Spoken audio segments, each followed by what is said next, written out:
కొంతవరకు వాస్తవేనండి. అంటే మామూలుగా మేము చేసే మెయింటెనెన్స్‌లో ఇప్పుడు ట్రీట్మెంట్ పరంగా చేస్తున్నట్లయితే కొంతవరకు మెడికేషన్స్ ద్వారా గానీ, కొన్ని కేసెస్ బాగా కాంప్లికేషన్ వెళ్ళినప్పుడు సర్జరీల ద్వారా గానీ వెళ్తూ ఉంటుంటారు.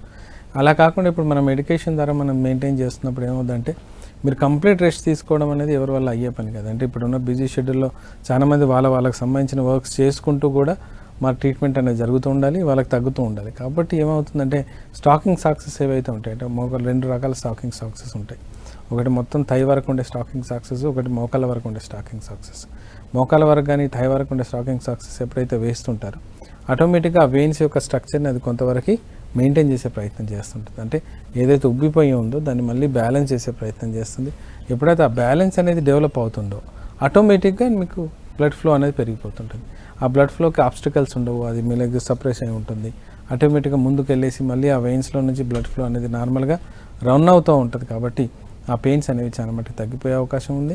అండ్ ఏవైతే డ్యామేజ్ ఉందో కొంతవరకు అది కవర్ చేస్తుంటుంది. కానీ అల్టిమేట్గా మీకు మెడికేషన్ అనేది ఉంటేనే తప్ప అది కంప్లీట్గా క్యూర్ అవడం అనేది జరిగిన పని.